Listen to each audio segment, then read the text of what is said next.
Another quiet night, another story, this one filled with suspense, love, hate, betrayal, and pride. Tonight, we follow the path of a goddess caught between two worlds. This is the tale of Persephone, the queen of the underworld, whose fate was written in shadow and sunlight. Close your eyes now and drift into myth.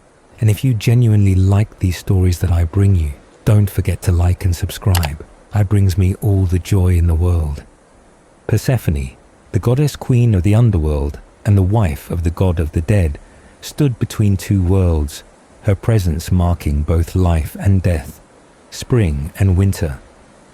She was not just the silent companion of her dark husband, but also the radiant goddess of spring's growth, a symbol of renewal, worshipped alongside her mother in the sacred rites of the Eleusinian mysteries. This ancient cult, rooted in the rhythms of the land and the cycles of the seasons, promised its followers a passage into a blessed afterlife, guided by the wisdom of the goddesses who knew death and rebirth. In those rites, she was Kor, the maiden, untouched and bright, the very embodiment of nature's bounty when it begins to stir again after cold months. Long ago, as the story was told, she walked among meadows carpeted in blooms, surrounded by her joyful companions, the nymphs, and played beneath the open sky. But as she reached down toward a particular flower, one more radiant than the rest, the ground beneath her feet split open, and from the depths rose her future husband, seizing her and vanishing with her into the shadows below. The bright world faded from her sight as she descended, and the earth lost its light with her. Her mother, the one who governed crops and harvest, wandered in despair, the loss of her daughter felt in every dried field and barren grove. Together with her torch-bearing companion, she scoured the world in grief, letting no land thrive, letting no fruit ripen, until her daughter was found. When the truth was uncovered, that even the king of the gods had allowed this fate, the mother's sorrow turned to fury, and she vowed that nothing green would grow until her daughter returned. The one on the throne relented, and the underworld queen was summoned to rise. But she had eaten the food of the dead, a few seeds of a pomegranate, and by this act was bound to the place she had been taken. A rule unspoken, but ever binding, decreed that anyone who tasted that fruit must return, and so a compromise was made. Part of the year she would walk under the sky, embraced by her mother and welcomed by the blooming earth. The other part, she would descend again, taking her place beside the one who first took her. Thus began the cycle of seasons. When she rises, the flowers return, the grain sprouts, and warmth touches the land. When she descends, the world stills, trees turn bare, and growth halts. In this rhythm, the tale of life and death is told again and again. In other stories, she is not just the kidnapped maiden, but the queen enthroned in her own power, sitting beside her husband, receiving heroes who dared descend into her realm. One sought to bring back the woman he lost, his music echoing through the halls of the dead. Another, strong and defiant, came for a different reason, facing the rulers of that cold land. She watched them all, silent and composed, her presence dignified and formidable. Often she held torches or sheaves of grain, marking her dual role as both the queen of the silent land and the one who brings forth new life. Sometimes she stood with her mother and the one who taught men to plant and sow, sharing the gift of agriculture. Sometimes she was seated beside her dark consort, not as a victim, but as a ruler. In the minds of the ancients, her family tree branched in different ways. Most said she was born of the sky god and the goddess of the harvest, but others told of her birth from the river of death or from other pairings, shaped by local traditions and whispered memories. Some named her the mother of strange children, figures of mystery, punishment, and twilight. Her name, spoken in different forms across regions and tongues, always carried weight. It meant bringer of death to some, symbol of returning life to others. She was Persephone, but also Core Despuena, and many other names shaped by myth and time. Her Latin name, Proserpina, came to mean something slightly different, a reflection and echo of her Greek origin, altered by the ones who later adopted her story. Even in this, her dual nature remained, bridging languages as she bridged life and death. In Arcadia, her name changed, her parentage shifted, and her stories took on new forms. Yet always she was revered, feared, and remembered. In the epics and hymns, her figure loomed as majestic and commanding, the silent force at the side of the Lord of the Underworld, but never merely his shadow. She was the balance, the sorrow of winter and the joy of spring, the darkness beneath the earth and the sunlight that calls forth grain. She existed in the hush of the tomb and in the first bloom of the fields, her steps marking the changing of the seasons. Though the flowers return and the earth flourishes when she comes back, there is always the memory of her absence, the stillness that follows when she descends again. This is how the ancients explained the pulse of the world, the ebb and flow of life. Through her story, they saw that nothing ever truly ended, and every loss bore the promise of return. She was not just the queen below, nor just the maiden above. She was both, always. Of the shades, the goddess who moved silently and powerfully among the spirits of the dead, the one who heard the whispered curses of mortals and made them real in the shadowy realm of the afterlife, carried out her role with solemnity beside her dark husband. She was known by many names: Juno Inferna, Aoerna, and Stygia, titles that marked her as the queen of the realm beneath, the one who ruled not just over the dead, but over the echoes of justice and revenge that lingered beyond death. For the Erinyes, the terrifying avengers of the underworld, were said to be her daughters, born of her union with the king of the dead. Deep in the west, far beyond the reach of mortal travel, Homer told of sacred groves belonging to her, groves that stood at the edge of the living world, right where the lower world began, groves that marked the boundary between what was remembered and what was forgotten, groves that trembled with the weight of her presence. This underworld, often spoken of as her house, was not always her choice, for the tale of her being carried away began in later times. Homer called her wife and queen, regal and present in her own right, but it was Hesiod who first wrote of the taking, of how the one below longed for her beauty, and of how the king above, seeking to keep peace and satisfy desire, whispered advice that set it all in motion. For her mother, goddess of the harvest and protector of growth, would never willingly let her daughter vanish into that dark realm, and so the plan was whispered into being. One day, while she wandered with her companions, gathering flowers in a blooming meadow, he rose from beneath the earth, broke through its surface in a flash of force, and seized her. That day, everything changed. Her mother, stricken with grief and panic, lit torches and began a search that would circle the whole earth. She wandered, eyes wild, heart heavy, calling out with no reply, until at last she uncovered where her daughter had been taken. Her fury was deep and cold, and it reached the heights where the king of the gods dwelled. Pressured by her rage and the fading health of the earth itself, the one who ruled above sent a message down below, commanding that the girl be returned.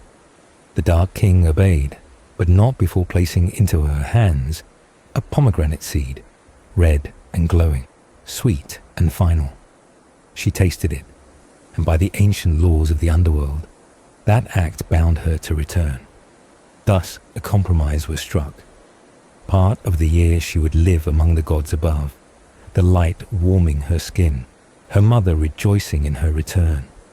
The rest she would spend in the underworld, queen among the dead, her gaze calm, her role absolute.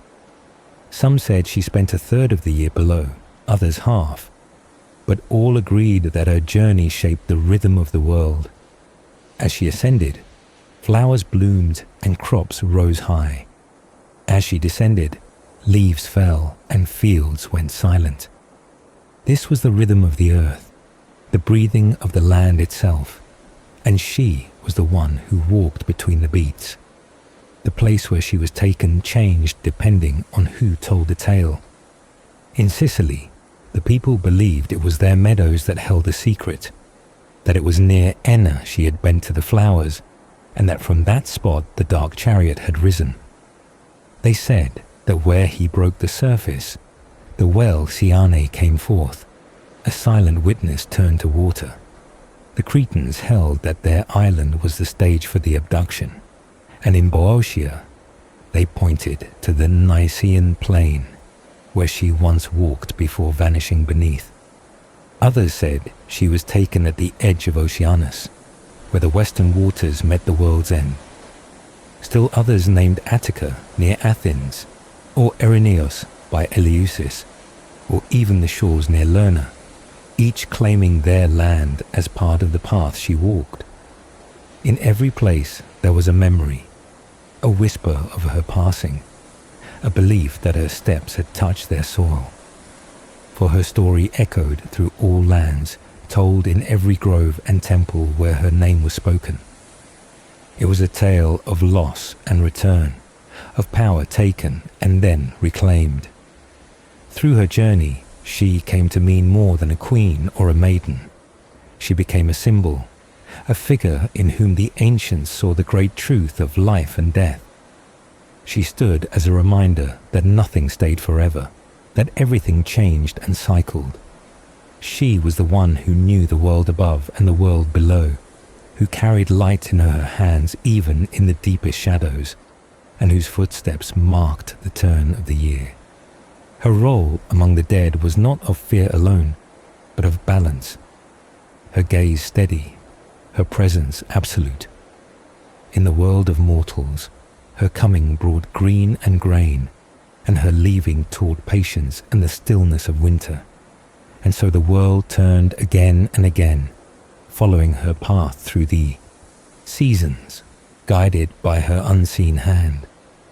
Persephone was deeply tied to the earth's cycles, a goddess whose presence was seen in the shoots of vegetation bursting forth in spring, and whose power quietly withdrew beneath the soil when the seasons turned cold and dark. Ancient scholars understood her as the very spirit of spring itself, a seed sprouting into life with the warmth of the sun, then retreating back to rest when the cold winds came again. Plutarch spoke of her as the embodiment of spring, while Cicero called her the seed of all fruits that grow in the fields, emphasizing her connection to the renewal of life. In the sacred mysteries held at Eleusis, her return from the shadowy underworld symbolized the hope of immortality, a promise that death was not the end, but a passage, and for this reason, images of her were often carved on sarcophagi, comforting the living with the thought of life beyond death. Among the mystics, such as the Orphics and the Platonists, Persephone was seen as a goddess who pervaded all of nature, a force both creating and destroying all things, holding the balance of life's endless cycle. She was linked or even identified with other mysterious goddesses like Isis, Rhea, Gaia, Hestia, Pandora, Artemis, and Hecate, each embodying aspects of the natural and spiritual worlds. These mystic ideas gave her a vast and powerful role, far beyond a simple queen of the underworld. Some myths even told that through Zeus, she became the mother of divine children connected to the cycle of life and death, such as Dionysus, Iacchus, Zagreus, or Sabazius, figures representing rebirth and transformation. Poets gave her many titles, all reflecting her power as Queen of the Dead, or her deeper symbolic meanings tied to the earth's rhythms. She was most often worshipped alongside her mother, the goddess of the harvest, especially in the famous Eleusinian mysteries, which celebrated the union of life's birth and death. In places like Boeotia, she was worshipped with Demeter Caberia, a version of her mother. Her worship was also known in Thebes, a city said to have been given to her by Zeus in thanks for a favor she had done. Sicily, too, was said to be her gift at her wedding, and on this island, 2 festivals honored her, one during the time of sowing seeds, and another at harvest, marking the full circle of the farming year. The Eleusinian mysteries, the most sacred rites, belonged jointly to her and her mother, but some festivals were dedicated to her alone, such as those in Athens during the month of Anthesterion, celebrating her unique power and role. Temples dedicated to Persephone stood in many important cities, including Corinth, Megara, Sparta, and even as far as Locri in southern Italy, showing how widespread and deeply rooted her worship was. Artists frequently depicted her in various forms, sometimes as a grave and serious figure like the infernal Juno, Queen of the Dead, and sometimes as a mystical goddess holding a scepter or a small box, symbols of her hidden powers. Yet, perhaps the most common image was of her being carried away by Pluto, the god of the underworld, capturing the moment that defined her story and the eternal cycle of loss and return. In classical literature, her origins were well known. She was the daughter of Zeus and Demeter, the sky god and the goddess of the harvest. According to the epic poet Hesiod, she was born of these powerful parents, and it was Zeus who gave her to the god of the underworld, who then carried her off. Homer also referred to her as the wife of the underworld's king, describing her role without mentioning the abduction, simply recognizing her as queen. The story of her being taken against her will came later, introduced by Hesiod and others, showing how myths grew and changed with time. Her role and character were rich and complex, not only as the one who lived between life and death, but also as a symbol of the earth's endless cycle, the secret hope of immortality, and the powerful goddess who controlled the hidden forces of nature. Through her, the ancients understood that life was a cycle of beginnings and endings, and that even in the darkest places, there was a spark of renewal waiting to emerge. Persephone was known as the daughter of the mighty sky god and the goddess of the harvest, a lineage that placed her among the most powerful figures of the ancient world. In the ancient hymns, she was called the trim-ankled daughter, who was taken by the god of the underworld, a gift given to him by the all-seeing king of the gods, the loud thunderer Zeus himself. She was honored as the beloved child of both her mother and the king, cherished by the blessed gods, and spoken of in countless stories that confirmed her divine parentage. Yet, some sources tell a different tale, suggesting that Persephone was born not of the harvest goddess, but of the river goddess, Styx and Zeus, adding a mysterious twist to her origin.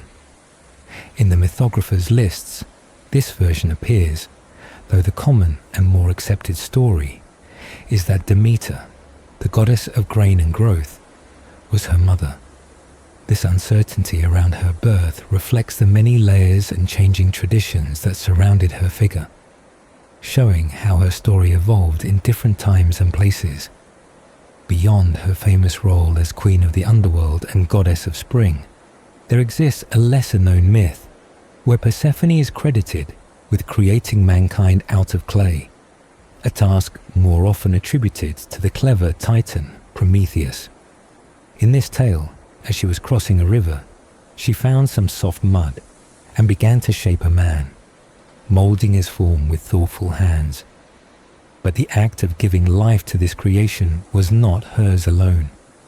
When the sky god came upon her work, she asked him to breathe life into the clay figure, which he did without hesitation.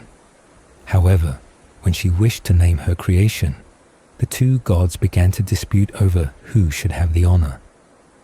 The earth goddess, who had given her own body to form the man's substance, also claimed a right to the name. To settle this divine quarrel, the old titan Saturn was called to judge, and he decided wisely that the sky god would hold power over the man's life and spirit. The earth goddess would possess his body during his days on earth, and Persephone would receive him after death, as the ruler of the underworld. As for the man's name, since there was no agreement, he was simply called Homo, meaning earthly or of the soil, a reminder of his humble beginnings. This myth highlights Persephone's deep connection not only to death but also to the very nature of human life, marking her as a figure who bridged beginnings and endings, life and death. Persephone's family extended beyond her parents, with stories telling of divine children born through her union with the king of gods.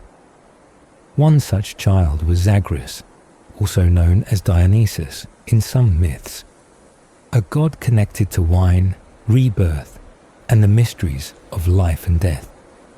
In the ancient hymns, Zagreus was described as thrice born, a king who wore the leaves of the vine and was born in secret from the powerful union of Zeus and Persephone. He was nurtured by her care and grew to be a figure feared and respected among the divine beings, embodying the cycles of destruction and renewal that define the world. Another figure connected to Persephone was Melinoe, a goddess of the underworld identified with the mysterious Hecate, described as saffron-veiled and dwelling near the mournful river of the underworld. Melinoe was said to be born of a cunning deception, where Zeus disguised himself as the lord of the dead to seduce Persephone. This birth gave Melinoe a strange nature, with limbs both dark and bright, reflecting her dual heritage from the underworld and the heavens. Through these children, Persephone's power extended, linking her not only to the earth and death, but also to deeper mysteries and the hidden forces that shape life beyond the mortal world. Her story, as told in ancient texts and hymns, paints a picture of a goddess whose role was complex and vast. She was a daughter, a queen, a mother, a creator, and a symbol of the eternal dance between life and death. Whether taken by force or as a willing bride, she became the bridge between worlds, her presence shaping the seasons, human destiny, and the sacred rites that promised a life beyond the grave. Her mysteries inspired countless stories, festivals, and devotions, keeping alive the hope that from the earth's darkest depths, life would always return. Persephone, the queen of the underworld and daughter of the sky god, was also known as the mother of powerful divine beings, and among them were the terrifying Erinyes, born from her union with the god of the underworld. In the ancient hymns dedicated to the Eumenides, they were said to have sprung from Persephone, adorned with lovely locks, and from the dark and chthonic Zeus, a name used for the lord of the underworld. In another hymn, Persephone was addressed directly as Praxidike, the exactor of justice, a queen who lived beneath the earth and whose power stretched through the realm of the dead. She was named as the mother of the Erinyes, the dreadful avengers with fair hair and a frame formed from the mysterious and secret seed of the king of the underworld. Her power was great and deep, connected to the hidden forces that govern death, justice, and the retribution that followed from broken oaths and crimes committed in life. But her story did not end with justice and the underworld. In the myths told by the Orphics, a more secret and symbolic tradition emerged. Stories told in whispers during dark rites and hymns passed through the shadows of night. In this version, Persephone, once a maiden untouched and distant, was seduced not by force, but through cunning.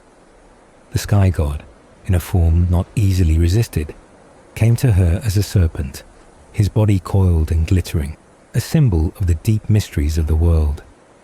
In that hidden union, a child was conceived, one not of the living world, but of shadow and spirit. This child was Zagreus, also called Dionysos, by those who knew the deeper truth. He was born in silence, in a place beyond sight, from a bed that no mortal could ever see. The hymns sang of him as thrice born, a king of Bacchic rites, crowned with vine leaves and honoured with secret offerings. He was nurtured by his mother, who held him in her arms with care, and he grew with strength and promise, until the sky god, seeing in him a new future, placed him on the throne of heaven. But the old powers, the Titans, filled with jealousy and fear, would not accept this child. They rose against him in fury, tearing him limb from limb in a violent act that echoed through all the realms. His mother's grief was silent and eternal, her arms left empty, her son scattered by the rage of ancient beings. Yet all was not lost. His heart, glowing with divine fire, was saved and taken by the sky god, who placed it into the hands of another, a mortal woman who would carry the essence of the child forward. Through her, the god was reborn, now as Dionysus, the one with two mothers, one of the underworld and one of the living world. This strange and painful cycle made him a god of death and life, of loss and rebirth, carrying the echoes of Persephone's sorrow and the promise that even in destruction, something divine could return. Another child was said to have been born of that same hidden union, a goddess named Melinoe, who wandered near the dark river of the underworld. With limbs both pale and dark, she bore the mark of both sky and shadow, reflecting the deception that led to her birth.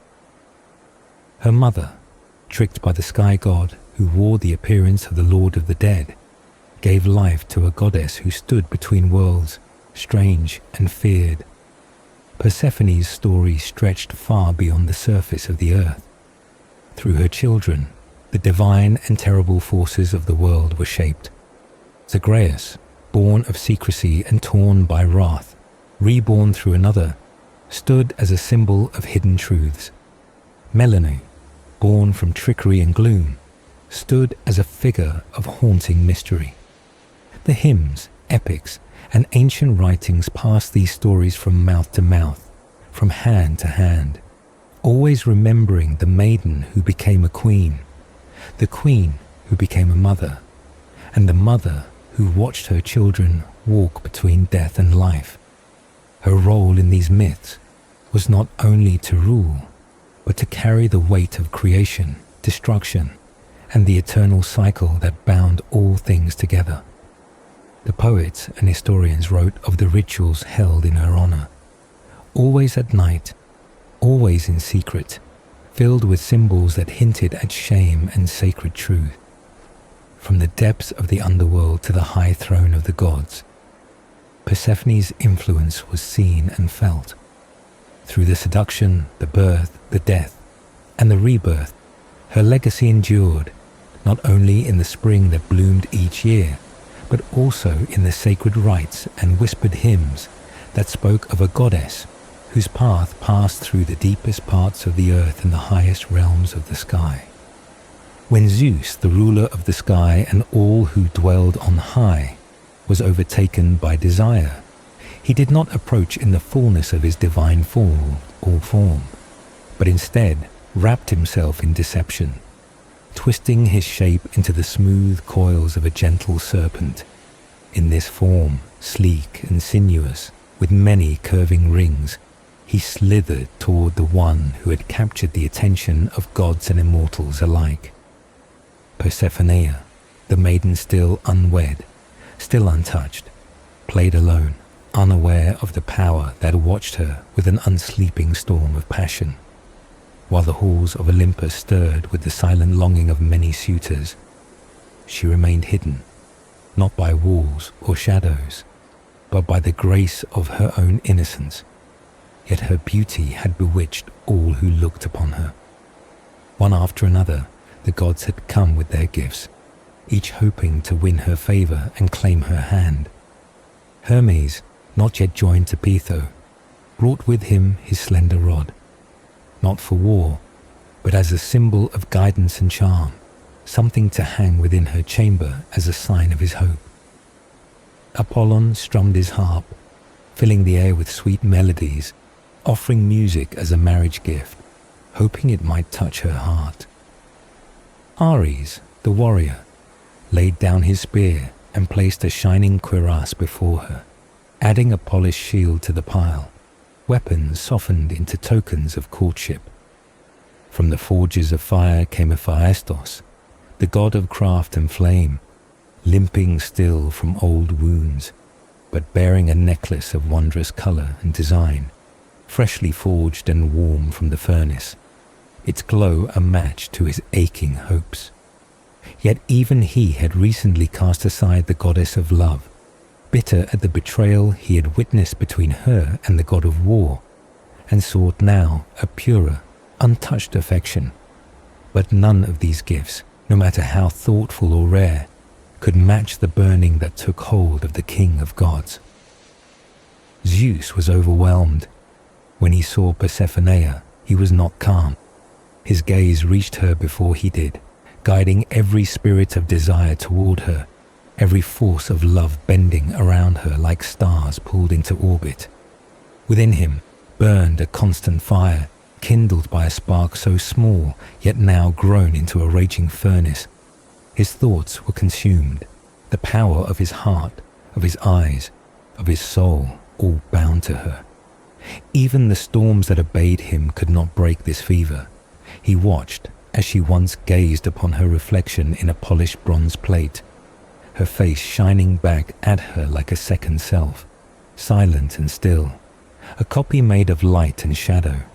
She studied the mirror as if it judged her beauty, testing the image it showed, smiling at the way it captured her without words. She saw not only her face, but the likeness of who she was in that moment. A maiden on the edge of fate, still free, still full of laughter. Another time, under the heat of the sun, when the air grew heavy and her hands grew tired, she stepped away from her loom, the thread still fastened in place, to find relief. She sought the coolness of water, loosening the tight bodice that held her form, letting the sweat roll down her skin. In the soft embrace of the stream, she bathed, and the sun above cast a golden glow on her body. But even in that moment of peace, she was not hidden. The eyes of Zeus were upon her.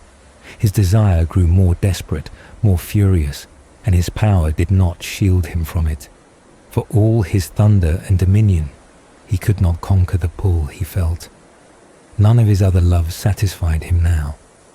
He left behind the goddess he had wed, turned from the one he had once craved, rejected the beauty of others who had once filled his heart. Each name he once called with affection faded, until only one name remained, hers, Persephone, the one he wanted above all. His longing broke through every restraint. Even the gods, those high on Olympus, those mighty and eternal, were not free from the same hunger. One by one, they had been struck by a single force, pierced by a shared passion for the maiden daughter of the harvest. Their eyes turned to her, their thoughts circled her, their gifts piled at her feet, but she remained untouched. She was the center of a silent war, the prize of an unspoken contest, a light too bright to reach. And the one who bore her, the goddess of fruit and field, watched as the color left her face. Her rosy cheeks grew pale, and the joy that once swelled in her chest was beaten down by a heavy sorrow. The wreath she wore, woven from golden ears of corn, symbol of plenty and peace, was loosened, undone by the weight of grief. For she saw what others could not. She saw the way the gods looked at her daughter, the way desire followed her like a shadow. She saw the gathering storm, and her heart, once full of harvest, began to wither. The brightness dimmed, and where there had been song, there was only silence. The threads on the loom remained unfinished. The gifts offered remained unopened. The stream where the maiden bathed no longer cooled her spirit. And above all, the serpent that twisted its way to her did not leave. For what had begun as watching became wanting, and what had once been admiration turned into a hunger that no thunderbolt could end. And so the fate of Persephone moved toward a moment that would change all seasons, all life, all gods, and all the lands touched by her footsteps. Let her head fall and shook loose the long locks of her hair, which tumbled down over her shoulders, as her body trembled with fear for her daughter, the one she had guarded and loved with all her heart. Her cheeks, once glowing with joy, were now wet with tears that flowed freely and without end, tears born from sorrow too deep to hold back. She cried not only for the daughter who stood at the center of such desire, but also because the world around her had turned into a place of rivalry and madness. For it was not just one or two who had looked upon the maiden with longing. No, it was all who dwelled in the high places of the heavens. Every god, struck by the same unrelenting flame, had been caught in the same fever, brought low by the arrow of a single force that united them all in yearning.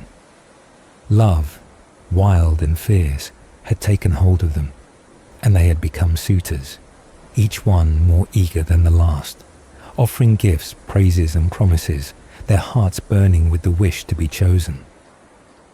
The goddess looked upon them all, but among them, one filled her with a fear unlike any other. She feared especially the one whose step was uneven, the god of fire and forge, who limped through the heavens with the heat of the furnace still on his skin. It was not cruelty that stirred her fear, but sorrow at the thought that her daughter, so graceful and radiant, might be tied to such a fate, not for love, but through a bond shaped by fire and metal. So the mother turned from all of them, shrinking away from their advances, keeping her daughter close. But still the gods pressed on, their hearts overtaken, their eyes unable to look elsewhere. And so the goddess, burdened with sorrow, found the light in her face fading. The brightness that once warmed the world through her smile grew dim.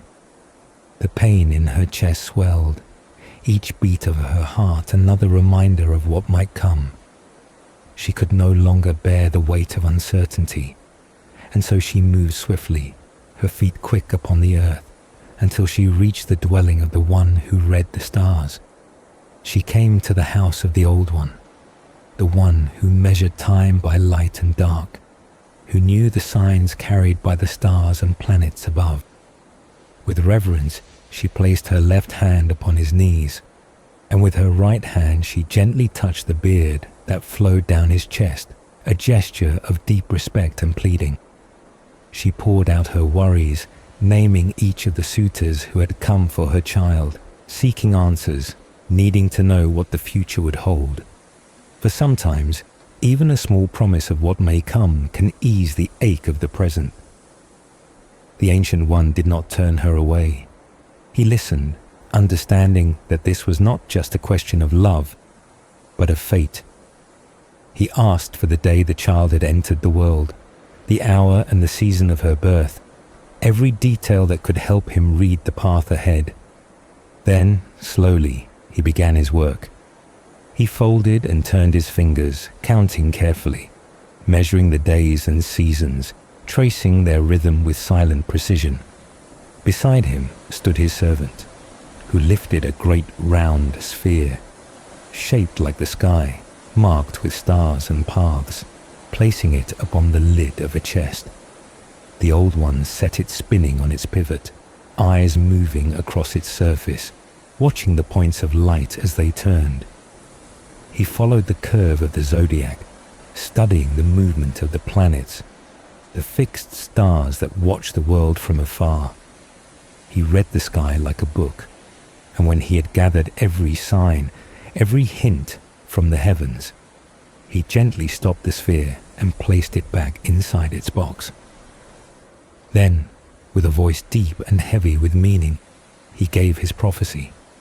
It came in 3 parts, each word ringing with the weight of truth. He spoke of the moon, and warned of a time when her light would vanish, stolen beneath the shadow of a cone, a sign that darkness was near. He told her to guard her daughter when that moment came, for a robber would approach in secret, a bridegroom not asked for and not welcomed, one who would steal away her daughter in silence. The marriage would not be one of ceremony or joy, but of suddenness and secrecy. The signs in the sky told of it clearly. He saw the red star of war walking hand in hand with the star of love, and near them rose the figure of the dragon, a creature of cunning and surprise. All of it pointed to a union that would come from shadow, not light. When he had said all he needed to say, he fell silent, letting the words hang in the air, their meaning still echoing in the heart of the goddess. She had come seeking hope, but what she received was warning. Her fears were no longer doubts. They were now truths waiting to unfold. Her daughter, untouched and pure, was to be taken, not through consent but by fate, a match written not in joy, but in secrecy. And with this knowledge, the mother's heart grew heavier still, for she had seen the path ahead and knew the struggle that was to come. The seed of sorrow had been planted, and soon it would bloom. She groaned and smiled at once, a strange blend of sorrow and resolve pressing together inside her, and then, without delay, she began to ascend the high heavens with a heavy heart and burdened steps. The weight of what she had learned pulled her soul downward, but her duty to her daughter pushed her forward. At the place where the dragon beasts rested, she balanced the curved yoke over their strong twin necks. These monsters, untamed and coiling with power, were no easy creatures to command. She secured them with the yoke strap, their jaws clenched around the sharp crook-toothed bit, holding their restless strength in place. And so the golden-brown goddess climbed into her chariot of dread, hidden from view by a black veil of thick cloud, carrying her beloved daughter concealed beneath its shadows. As the chariot moved, Boreas, the roaring north wind, howled like thunder, trying to block the passage of the sacred wagon. But she raised her monster-driving whip and silenced him, the crack of the lash cutting through the wind like a command from fate itself. She steered the quick dragons with precision, their light wings galloping through the air like horses, swift and unyielding. They flew across the sky, arcing around a long-reaching cape that dipped into the waters of the Libyan Ocean, their path streaking behind them like fire across the clouds. Searching for a place to land, she came to the rocky shores of Three-Peak Sikelia, where the Pelorian cliffs rose proudly near the Adriatic edge, and the salt sea, always restless, pushed its waves toward the west, bending in a wide arc like a reaping sickle. The current, drawn by hidden forces, curled from the north and twisted back toward the southwest. There, in a place where the river had often bathed the Maiden of the Waters, she spotted a secret grotto that resembled a great stone hall. The entrance was guarded by nature itself, with a crown of jagged rocks forming a gateway and hanging stone threads that mimicked the weavings of a loom. Stalactites shaped by time and water, watched over by nearby nymphs. The goddess passed through this dim chamber and hid her daughter inside the hollow of the stone. She made sure Persephone was carefully concealed, deep within the protection of the rock, where no eyes would see her and no hands could reach her. She then released the winged dragons from the chariot.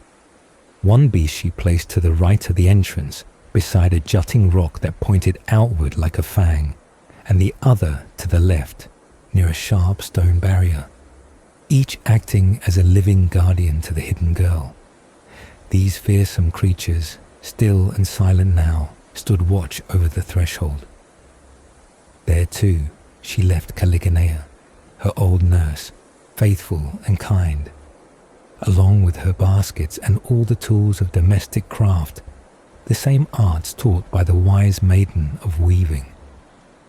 Everything the girl needed for her work was placed there, spindles, looms and combs, so she might keep herself busy with the tasks of spinning and weaving, even in her hidden refuge. Then the goddess left her rounded chariot behind, entrusting it to the care of the nymphs who lived among the rocks, and she disappeared from sight, cutting through the air with swift steps. And so the girl remained in her secret dwelling, alone but not idle. She turned her attention to the fleece, combing and carding it with the iron teeth of the comb, pulling the fibers into soft threads, setting them upon the distaff and spinning them with her fingers. The spindle danced beneath her touch, turning with twists and jerks, creating long, delicate lines of thread. She fixed the first warp threads in place, anchoring them to the loom's beam, and moved back and forth with quick steps, always in motion. She worked the loom tirelessly, passing the bobbin through the threads with practiced hands, guiding it from end to end, from side to side. And as she wove, she sang to the goddess of craft, offering her song like a quiet prayer to the clever weaver of heaven. But oh, maiden Persephone, you could not escape your destined fate. No loom or thread could tangle it, no wool could soften it, for your mating was already written. A dragon would be your mate, though not in his true form. He came to you in disguise, as he had done so many times before. The king of gods changed his face and rolled himself into a serpent, sleek and shining, his many coils gliding silently through the shadows of your hidden chamber. His eyes burned, and his breath was soft and warm, like smoke drifting through the cracks. He came without sound, and the creatures who stood guard at your door, beasts shaped like him, fell into sleep as he passed. They knew not to stir, lulled by the presence of one greater than themselves. And as he entered, he approached you, drawn to the shape of your resting form. He licked your skin gently, his touch smooth and strange, the coils of his body wrapping around you with a softness that betrayed the power hidden beneath. In the darkness of that hidden place, in the corner of the chamber carved from the rock, the serpent made his claim, not by force of body, but by the cunning of disguise. The same face that ruled the skies now moved through shadows, seeking what had been hidden away. And though the veil of cloud had concealed you from the eyes of the world, it had not kept you from the will of one who ruled above and below. The fate foretold by the stars had unfolded. The prophecy that warned of a robber in disguise, a secret ravisher not granted by vow or right, had now come to pass. The bed that was meant to remain untouched had been reached, not by a chosen suitor, but by one who took what was not offered. In that cave, surrounded by stone and watched by monsters, the maiden became part of a story older than time, spun not from wool, but from fate.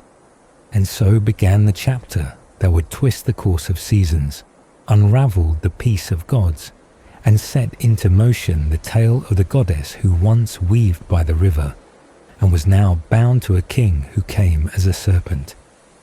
Gently and with quiet passion, The serpent coiled around the maiden and touched her, with lips that carried both charm and cunning.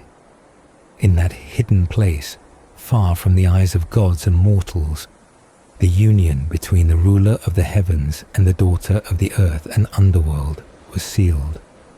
From that strange marriage with the heavenly serpent, her womb swelled with divine life, carrying within it a child who would bear the spark of thunder. When the time came, she gave birth to a baby unlike any other. Zagreus, the horned infant, powerful even in his earliest moments. No cradle held him long, for he, born of thunder and mystery, climbed by himself upon the very throne of his father. Small hands, tender and new, reached for the weapons of kings, and in his grip the thunderbolts danced.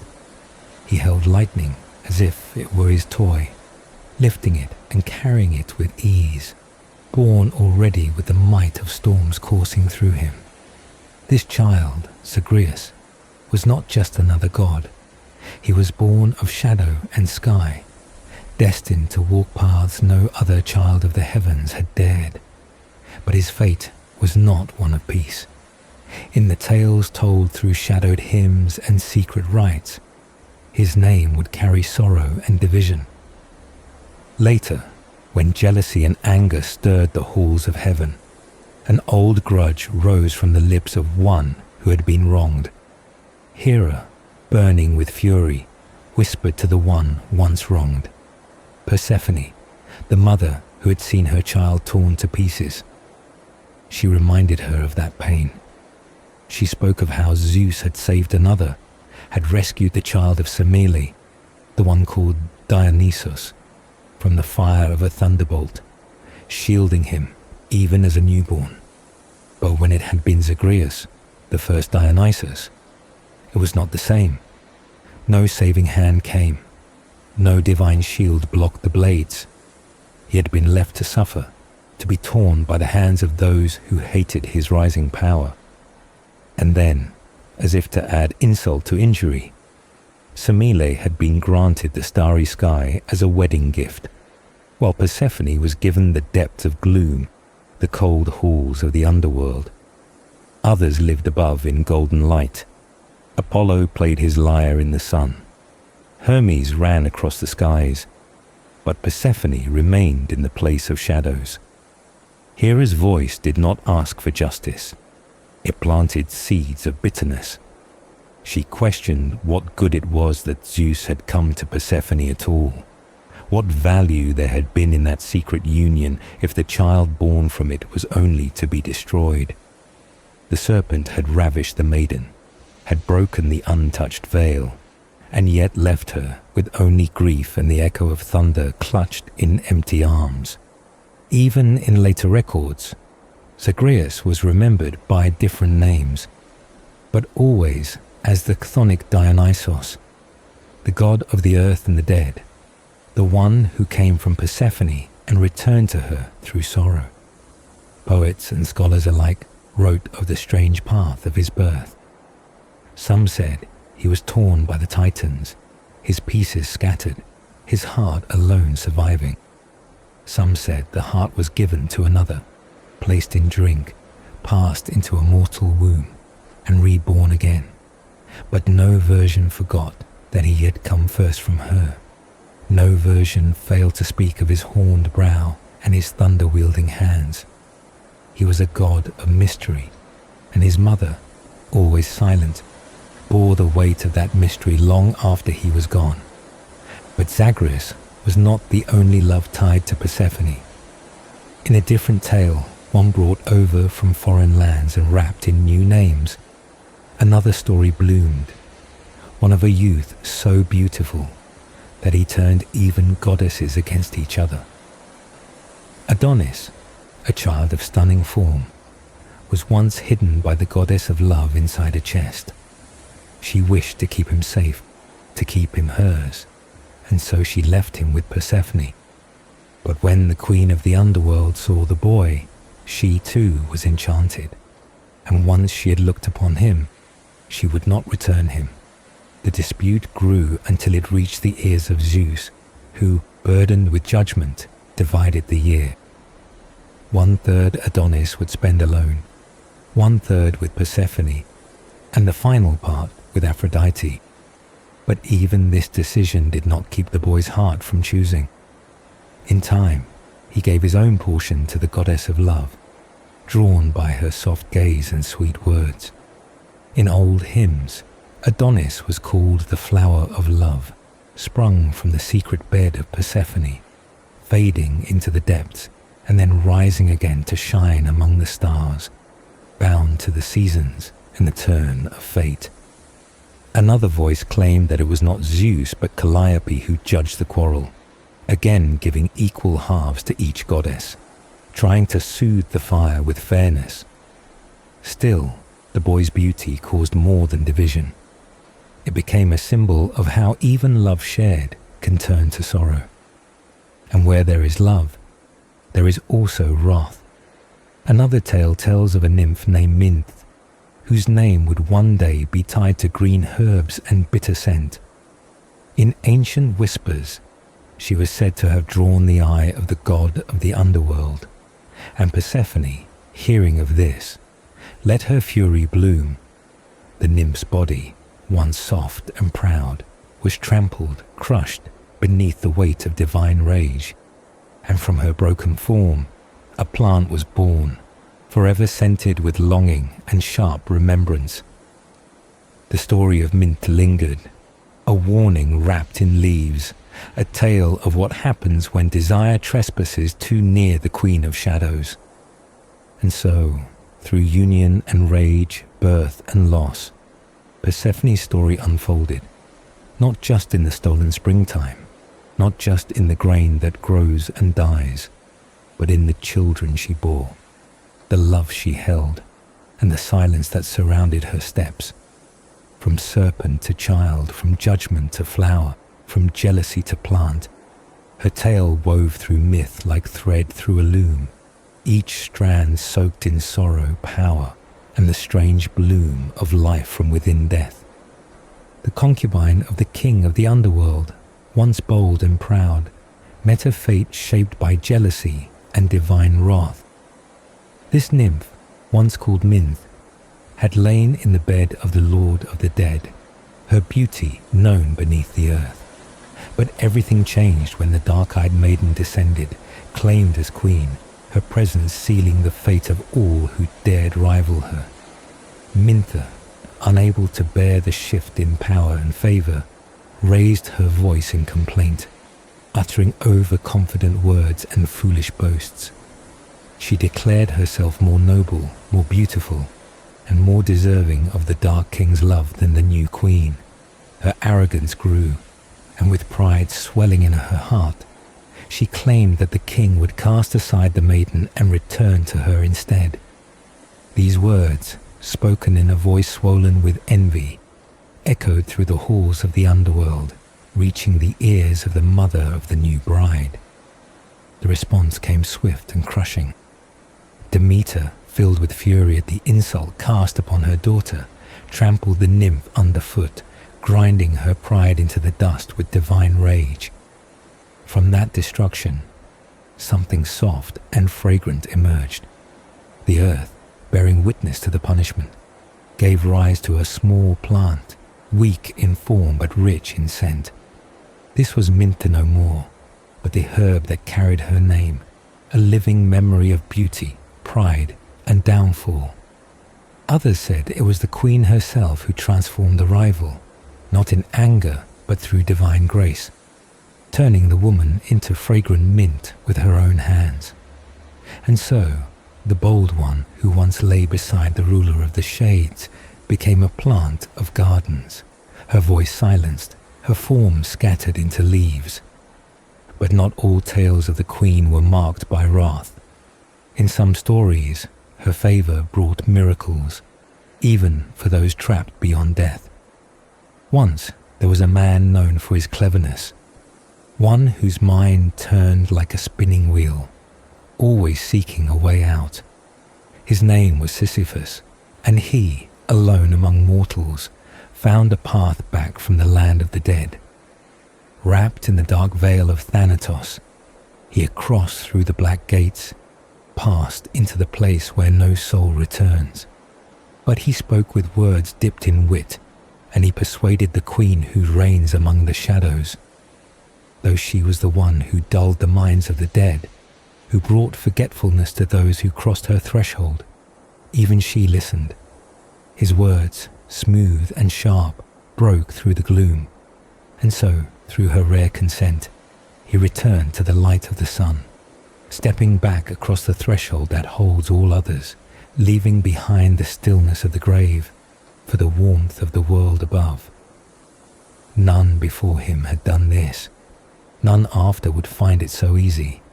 It was her favor, not trickery alone, that allowed the impossible to unfold. And again, when another descended, this time not with wit but with song, it was her heart that bent with compassion. Orpheus, the man with the voice that could charm stones and trees, came with nothing but grief and melody. His wife had died, bitten by a serpent, her life cut short on the very edge of joy. He mourned, and when mourning was not enough, he dared to go below.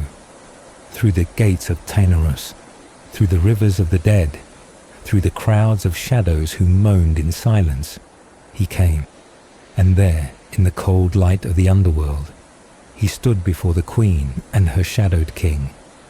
His song, tender and sorrowful, filled the air of that colourless realm, and the dead paused to listen. Even the Furies wept, and at the centre of it all, she listened. Pale and solemn, she heard his plea, not through words, but through the aching beauty of his music. Her heart, bound by rules older than time, softened. Moved by the depth of his love and the pain in his voice, she agreed. For him, she would allow a gift no one else could claim, the return of a soul once taken. His bride would be given back, allowed to walk once more in the light. But even such grace had conditions. A single rule, that he not look back until they were both safe in the world above. The rest of the story is known. But what mattered was the moment her heart opened, when the Queen of Death gave her blessing for love to rise again. So the Queen of the Underworld, so often silent, so often shadowed, was not only the ruler of gloom and endings. She held justice in one hand and compassion in the other. She could crush pride with her heel, turning arrogance into leaves. She could smile upon cleverness, granting passage where there should be none. She could weep at song, moved to mercy by the strength of a mortal's heart. She, who sat beside the king of the dead, knew both the weight of eternity and the fleeting joys of love and loss. Her stories, scattered through ancient verse and myth, showed her not just as a figure bound to cycles of seasons and sorrow, but as a force with the power to transform, to restore, and to decide what could and could not return from beyond the veil. In her presence, death was not only an end, but a space for judgment, for change, and for rare, miraculous mercy. And so she remained silent and still, holding in her gaze the memories of those who begged, who defied, who wept, and who bloomed. He struck the strings of his lyre, and its sorrowful music filled the shadowy air of the underworld. And with that gentle melody came words of deep grief as he stood before the rulers of the realm, where all mortals eventually find their end. He spoke not with pride but with truth, simple and sincere, hoping that honesty alone might move the hearts of those who held dominion in the lands of silence. He told of his wife, taken too soon, her life cut short by a serpent's venom as she walked unaware upon the earth. He spoke of her youth, of how it had just begun to bloom before it was stolen away, and how he, left behind, had tried to bear the pain. He confessed that he had tried to be strong, tried to carry on, but in the end, love had proven stronger. Love, he said, was a god well honored in the world above, and perhaps even in the depths below. And if the old tale was true, that even the queen of the dead had once been seized by love and brought to rule in the shadowy realm, then she too might understand his plea. He asked not for miracles, only for the chance to reverse a fate that had unraveled too quickly. He reminded them that all living things belonged to them in the end, that all paths led to their gates, and that no one could escape their rule. One way or another, his beloved would return to them when her time truly came. He asked only to share her love for a little longer, and if that could not be, then he would remain behind with her, choosing death over life without her. As he sang and spoke, the music wove through the silent air, touching the unseen hearts of the spirits who dwelled in the gloom. The bloodless shades, long removed from the warmth of feeling, wept at his song. Even the fearsome guardians of justice, the Erinyes, were moved, their cheeks stained with rare tears. And the queen, who had seen so many plead, who had watched countless souls pass without turning back, felt her heart stirred. She, along with the ruler of the Underworld, listened, and in the end they could not refuse his request.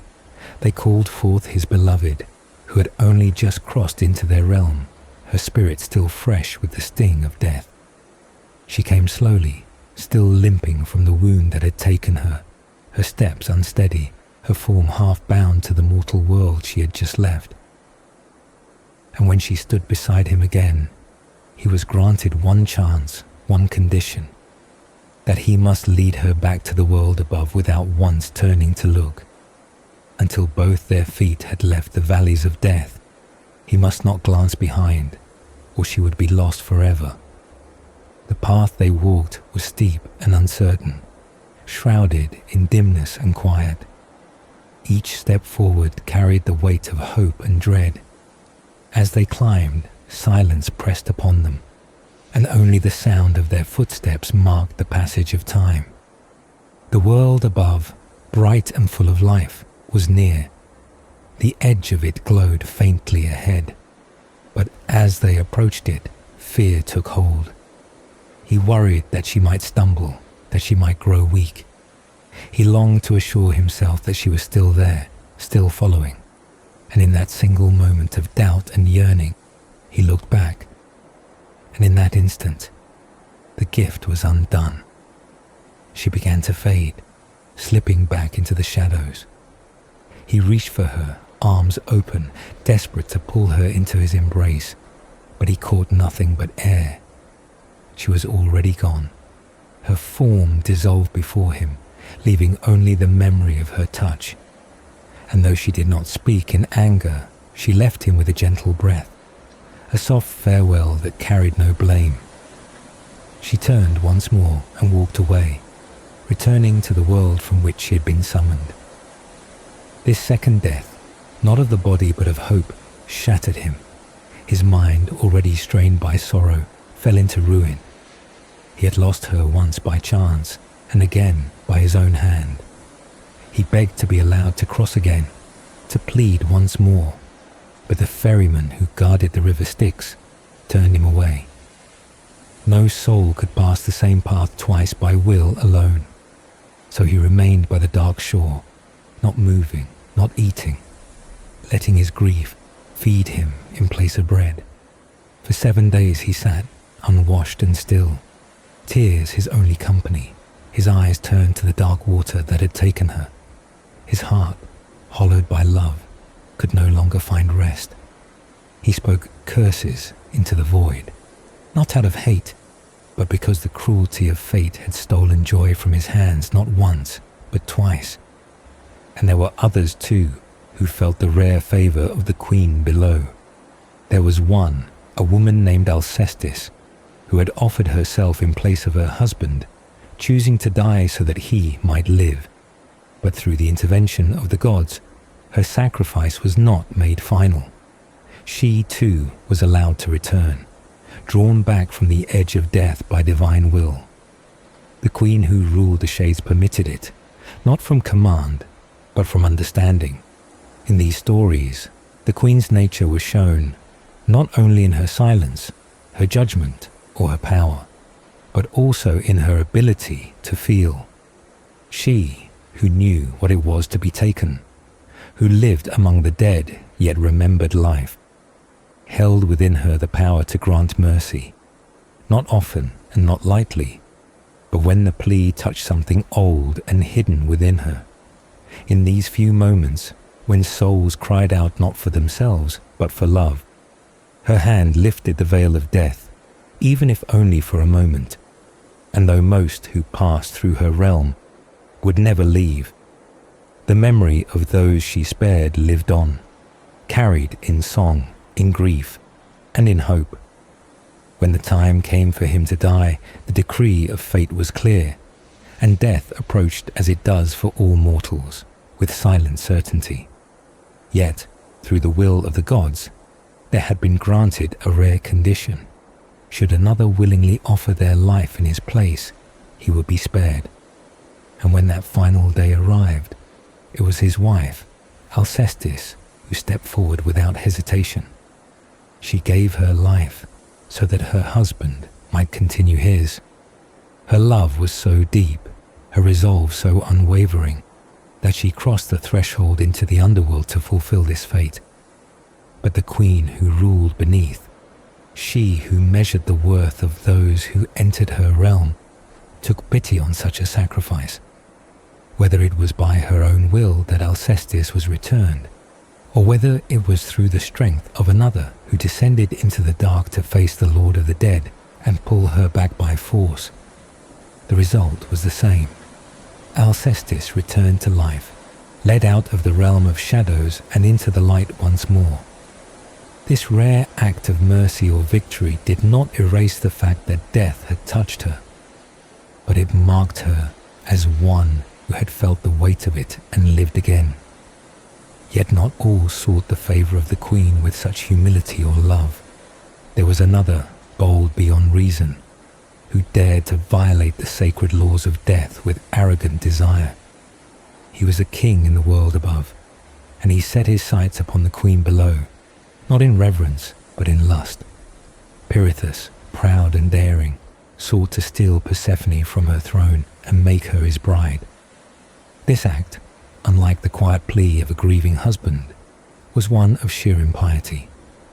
With a heart full of ambition and disregard for the laws that govern life and death, he plotted his descent into the underworld, not with fear, but with determination. He was not alone. His companion, Theseus, joined him in this mad quest, for the two had sworn to each other to claim daughters of the highest god for themselves. Already they had taken the young Helen from her home, and now they aimed to do the same with Persephone. They entered the underworld boldly, unaware of the trap waiting for them. The lord of that realm welcomed them with false hospitality, masking vengeance behind kindness. He offered them seats upon the throne of Lethe, the place of forgetting, and as they sat, they were caught. Their flesh clung to the stone, and the coils of serpents wrapped around them, holding them fast. No force of will could free them. No strength of body could break the grip of the underworld once it had claimed them. There they remained, unmoving and bound, a warning to all who would dare trespass upon sacred ground with impure intent. Pirithous, the instigator, was held eternally, a prisoner beneath the earth, forever denied the light he had once ruled.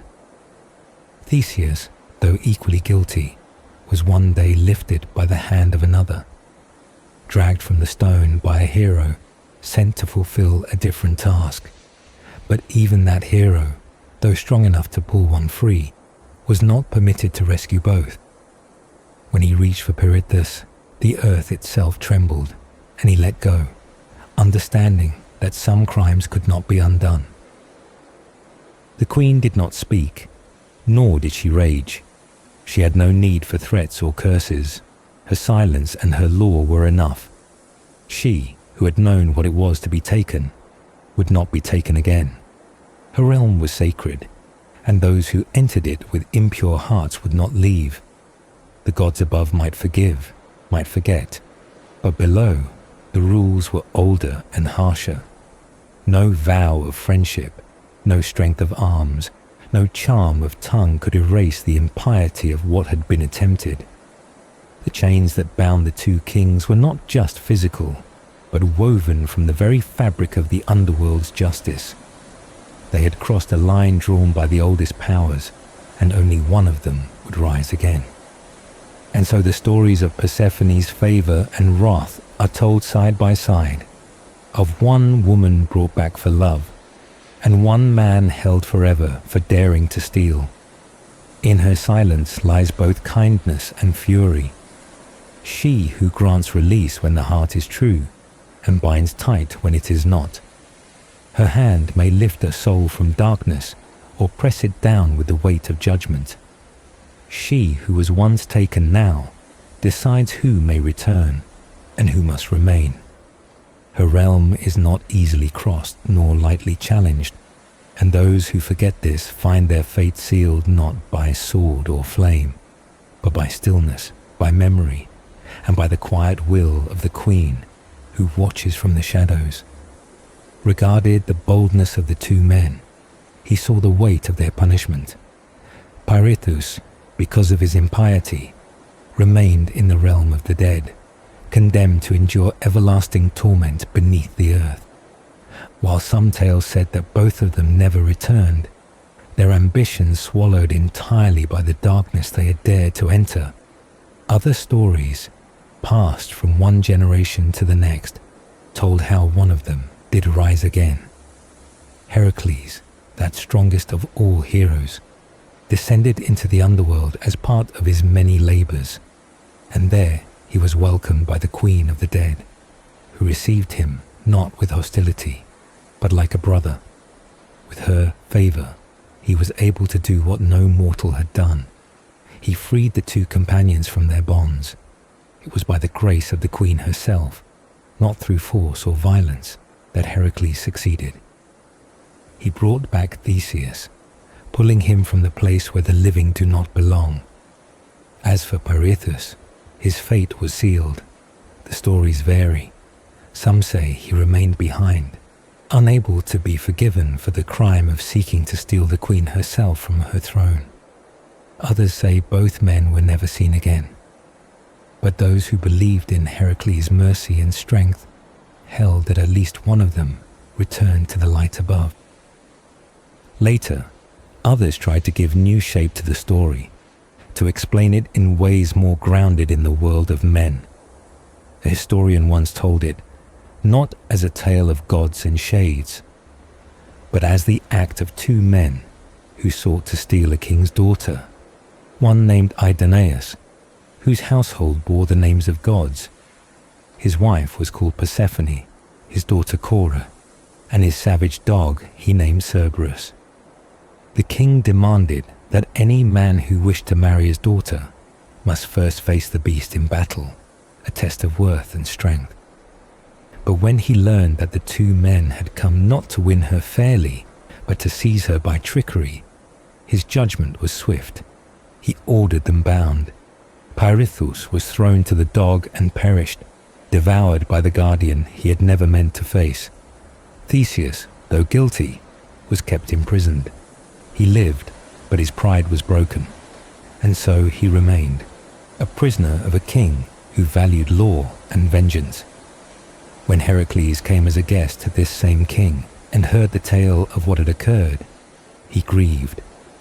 The shameful death of one man and the lingering captivity of the other stirred him deeply. Though Persephone was beyond saving, Heracles begged for the release of Theseus. He made no demands, only a plea, asking for mercy in return for honor. The king, moved by this request and by the name of the one who asked it, granted the favor. Theseus was released and returned to his home. His people had not forgotten him, and though he had lost much, he regained his life. Others told the story still differently. In some versions, the gods themselves pushed the two men to their doom. After the daring abduction of Helen, Zeus looked upon them and saw their arrogance. To punish them, he sent dreams that led them into the underworld, convincing them to go and ask for the hand of the queen of the dead on behalf of Pirithous. With this divine trick, they descended into the depths through the dark passageways of Tartarus. There, when they announced their intent to the lord of the underworld, they were captured and laid out, not as guests, but as offenders. For their insolence, the Furies took hold of them, and their bodies were stretched and tortured for a long time. The torments were not of flame or blade, but of guilt, madness, and endless remorse, delivered by the relentless daughters of night, who punish those who forget the boundaries between mortal desire and divine order. And again, the hero returned. Heracles came, walking the paths few dare follow, and when he arrived, he saw what had been done. He recognized that some lines cannot be crossed without consequence, but also that mercy must sometimes be given to those who have paid enough. In some versions, he pulled both men free, but the stories that lasted longest spoke only of Theseus returning, freed not by his own strength or by cunning, but by the intervention of another. For Pirithous, nothing remained but silence, a figure left in shadow to remind all who heard the tale that there are places even courage cannot touch without price. The memory of these events lingered, not just in the words of poets and the songs of bards, but in the altars that were raised and the quiet corners where people whispered of gods and heroes. Theseus, in gratitude, was said to have honored Heracles, remembering the hand that lifted him from ruin. He marked the place of his release, built an altar, and gave thanks not only for his life, but for the chance to begin again. His journey through the underworld was not erased from memory, nor was it worn as a badge of glory. It remained instead as a mark of warning, of what can happen when pride drives men to challenge the sacred, and what small hope remains when the gods choose to show mercy. In these myths, told and retold across generations, the queen of the dead was silent but watching, her presence shaping fate as surely as any god above. And beneath the earth, where shadows move and memories dwell, her realm remains a place where the bold may enter, but not all return. When the hero descended into the underworld to fulfill the most feared of his labors, it was not through rage or conquest that he passed, but through the favor of the queen who ruled below. He had come to lead out the monstrous hound with 3 terrible heads, the guardian of the realm of the dead, and before him stood not only the beast, but the weight of death itself. As he stood at the gates of shadow, others who had once defied the underworld called out to him. Bound in that realm by their own reckless ambition, they begged him for protection, seeking escape not through strength or trickery, but through the courage of one sent down by the gods. He did not come to judge, only to complete what fate had placed in his path.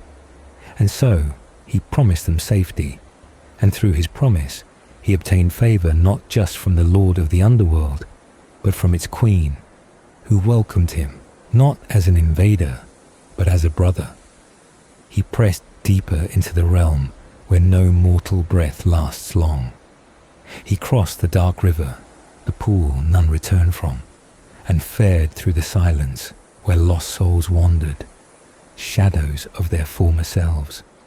Among them, bound by chains of their own making, were 2 figures, companions in pride and folly, whose hearts had once been filled with the wild idea that they might seize the queen of the dead and carry her away.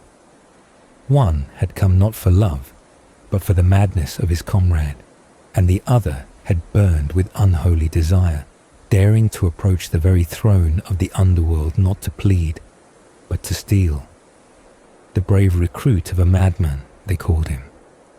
They had entered the land of no return, seeking a bed not theirs to claim, hoping to touch what was sacred, and in doing so, they found a punishment that matched their arrogance.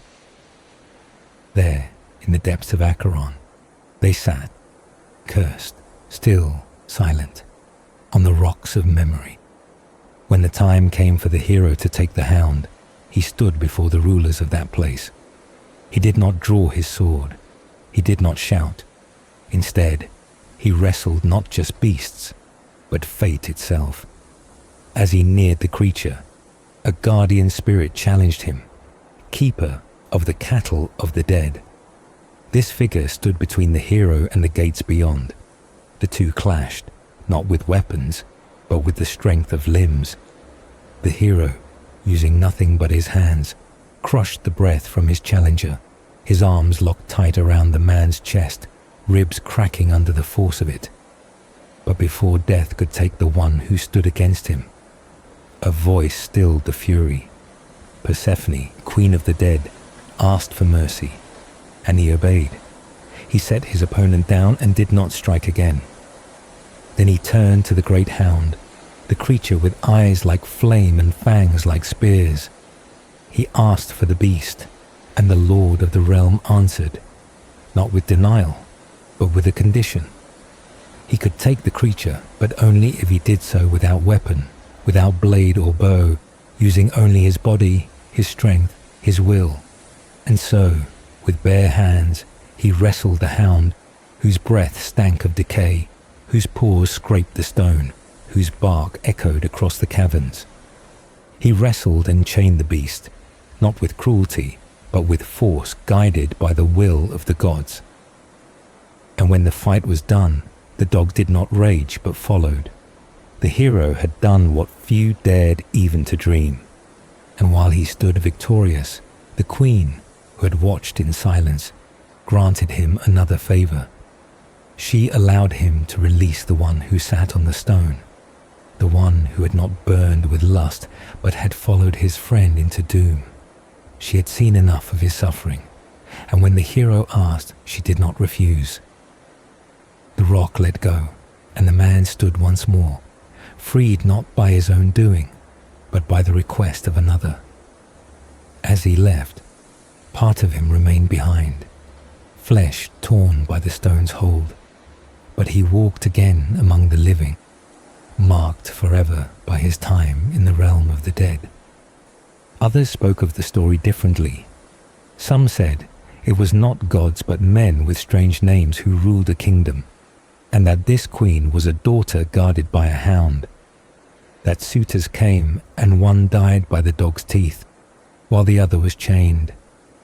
But the heart of the tale remained the same, of those who sought to take what was not theirs, and of the one who came not for himself, but to complete a task, and left with more than he had come for. He left with the beast, yes, but also with a soul freed from punishment, a mercy granted by the queen whose judgment could not be escaped. Still others said that even in the deepest place, even in the land where no sun shines, gratitude could be found, that the one who returned raised altars to the hero who saved him, that debts were remembered, even by those who once walked into death's embrace. And so Heracles, through strength, obedience, and the rare gift of respect, became one of the few to enter the house of Persephone and leave again, not with destruction, but with her blessing. In that journey, she was not only the queen of the dead, but a sister, a ruler who showed kindness when none was expected, whose silence held not just doom but grace. She who had once been taken now gave, and through her, even the deepest darkness allowed one more soul to rise. And from that place where they had given up their lives, a sign was sent to the heavens. For the gods of the underworld, though feared for their cold silence and terrible judgment, were not untouched by such a selfless act. The sisters, daughters of Orion, who had worked quietly at their loom, weaving threads like fate itself, became something more than mortal. Their blood had barely soaked the soil when the earth opened gently beneath them, not as punishment, but as a passage into another form. Persephone and her consort saw the sacrifice not with the eyes of wrath, but with a rare compassion that stirred even the stillness of the underworld. The plague that had ravaged Thebes, sent as a punishment for the king's defiance and for the unburied dead who wandered the earth in unrest, finally broke when the two maidens offered their lives with no expectation of glory or reward. They had cried out not for salvation, but to be accepted, to bring peace to their people. In response, the gods granted them immortality, not in body, but in brilliance, for their bodies vanished from the earth, taken gently by the dark hands of the underworld and raised to the heavens. There, high above, they became streaks of burning light across the sky, two comets shining in the night, symbols of sorrow, sacrifice, and divine favor. In their final breath, they had asked for nothing, but they were given a place among the stars. And those who looked up saw not just fire in the sky, but memory, beauty, and the echo of two hearts that had loved their city more than themselves. The plague lifted, not because of force or offerings of gold, but because two weavers had stopped their hands, set down their thread, and surrendered their lives in quiet devotion. Thebes, a city shaken by death and guilt, found calm again. And all this came not from temples or kings, but from the unseen kindness of a queen who knew pain and sacrifice better than any on Olympus, the one who once was taken, who knew the sorrow of a mother, and who, in her dark realm, gave light to those who gave their lives for love. Thus the wrath of the underworld turned to mercy, and from beneath the ground rose a miracle that still streaked the skies above, long after the names of the living had faded into dust. The queen of the underworld, choosing instead the cold, hard ground and the plain bread, showing humility and discipline even in that dark realm. Persephone, seated upon her throne in the silent gloom of the underworld, received her guest not with harshness or suspicion, but with the serene grace of a queen who understood the weight of trials and the pain of love. With quiet dignity, she listened to the request and, without delay or questioning, handed over the sealed box containing her divine beauty, the very essence of her charm wrapped in silence and mystery. Psyche, grateful and unwavering, took the box without peering into its contents, resisting the tempting weight of curiosity that stirred faintly in her heart. She retraced her steps with care, feeding the second cake to the monstrous guardian at the threshold, whose many eyes and snarling jaws yielded again to the humble offering. She offered her remaining coin to the silent ferryman, whose worn hand closed around it as he guided the boat back across the cold waters that divided life from death. She emerged from that dreadful place untouched by fear, carrying the seal box with the same trust she had entered with, her soul heavy with purpose but untouched by vanity. Yet as she neared the light once more, the gentle pull of human weakness returned. The thought whispered in her heart, if just a little of that beauty was meant for a goddess, could not a small bit make her worthy too? Her hand trembled on the box, her mind warred between obedience and desire, and at last, as if led by invisible threads of fate, she opened it. But inside was no glowing salve, no radiant magic, only sleep, thick and dark, sent not to adorn, but to humble. The moment it touched her, she fell where she stood, overcome by its weight. Her limbs slackened, her breath slowed, and all her courage seemed to dissolve in that cursed slumber. Yet even then, the journey was not in vain, for help would come, not from the underworld, but from love itself, to wake her and lift her once again. Still, It was Persephone's favor that had made the impossible path passable, her grace that had turned the gates of the dead into doors of hope. In that forgotten hall of shadow, she had shown no pride, no resentment, only calm and kindness, as if recognizing in Psyche's burden a mirror of her own trials. And though the box would nearly destroy the girl, it was the Queen's gift, unopened and unopened rightly, that had proven Psyche's worth to both gods and mortals.